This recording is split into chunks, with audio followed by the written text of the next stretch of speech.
How's everybody doing today?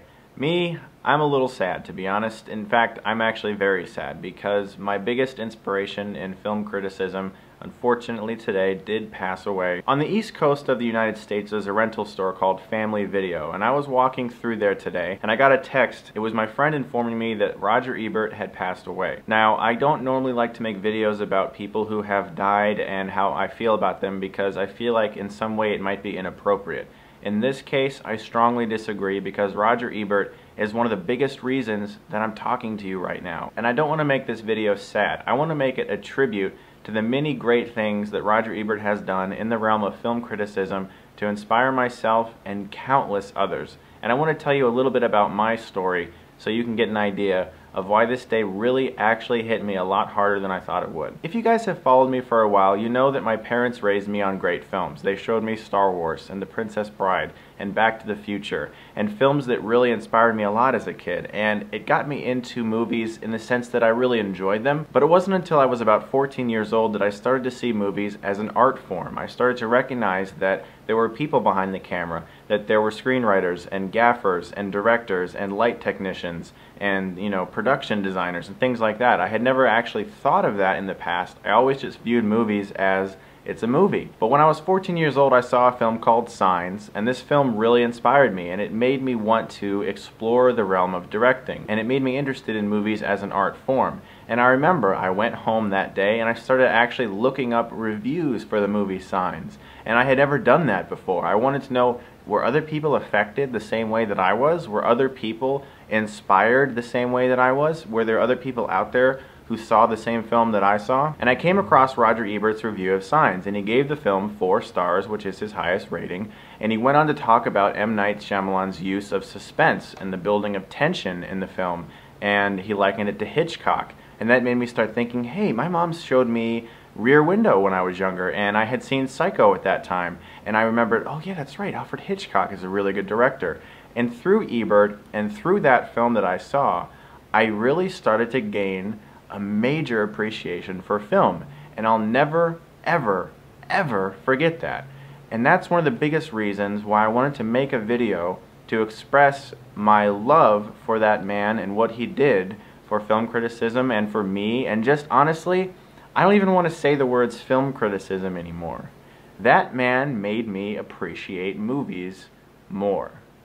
Thank you for doing that, Mr. Ebert. But as I grew older and into my teens, I started getting really into short filmmaking, and I made quite a bit of shorts as a teenager, and I really got into the idea of being able to produce movies and actually somehow affect someone else's emotions. When I realized that I had the ability to take video and audio and combine it in a way that created an emotional response, whether it was laughter or fright or tears or suspense. When I realized that that could be done through film, I suddenly became extremely engrossed in it, and I love the idea of examining movies and making my own, because I really enjoyed seeing people's responses, and I enjoyed putting people on some sort of a ride, and I made quite a bit of films as a teenager. I did every single cliche you could think of: the killer outside with the knife, the fight scene that is horribly choreographed. My first few attempts at dramatic dialogue were just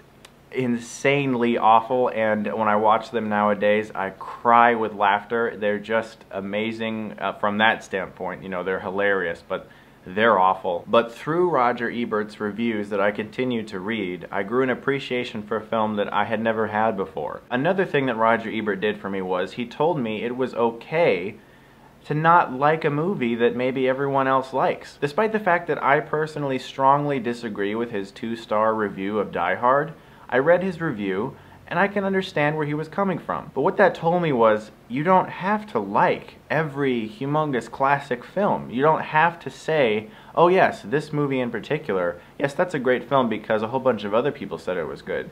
You can form your own opinion and still make sense of it. And that's something that Roger Ebert taught me that no one else did, because most film reviewers are afraid to admit that they maybe don't like a film that is virtually praised and loved by all. Roger Ebert was not that film critic, and I strongly respected him for that. But he also was not a film critic that was afraid to give a positive review to a film that maybe a lot of people are loathing or that a lot of people are hating on. Because one of the biggest things that Roger Ebert taught me as a film reviewer was to view a film from the audience's perspective of what they would like to see or what they're anticipating, and does the film deliver on that level? Or are you sitting there as a film reviewer expecting it to please you in every regard? Or are you recognizing that not every film is designed to do that, and certain films have an audience, and those audience members are entitled to want what they want out of a film?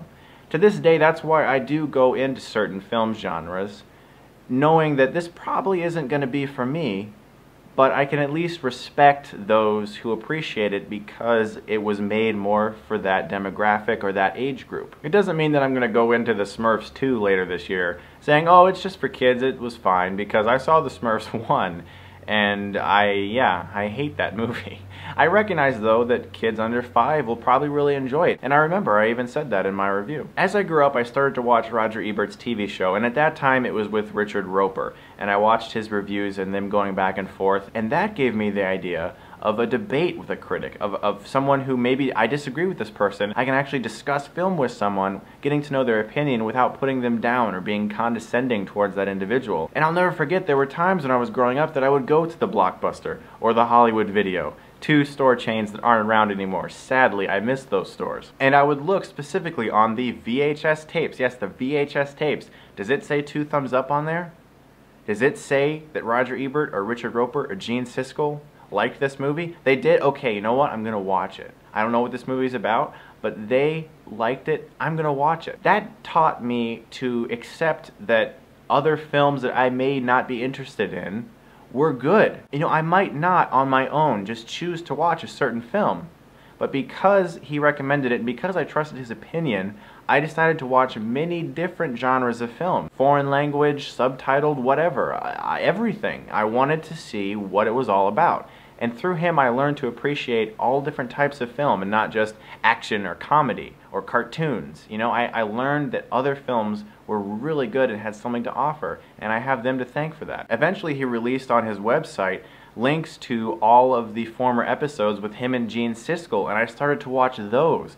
And one of the first ones I saw, and one of their most entertaining ones still, was their review of Jaws: The Revenge. It is absolutely hilarious, and it was one of the first times I ever saw a rant review. And if you guys don't know, those are some of the things that I enjoy doing the most. That's kind of become my specialty or staple, is that I do serious rants, because the first 2 reviews that got me noticed in any way on YouTube were for The Last Airbender and Dragon Ball Evolution.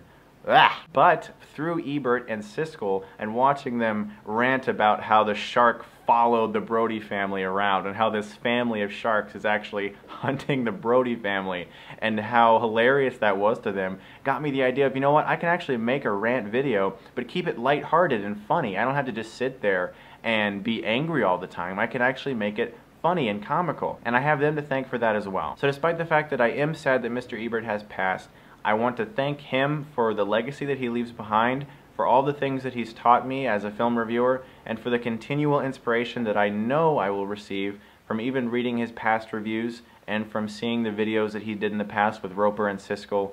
I know that I'll continue to be inspired by that man forever. I'm also very interested in knowing if he had written any reviews before he passed that aren't published yet because of some studio embargo. I would very much like to read them. I just want to say again, thanks to Roger Ebert, because he really honestly is one of the biggest reasons that I'm talking to you guys right now. And I hope you enjoyed this video, and I hope that you enjoyed this brief tribute to him.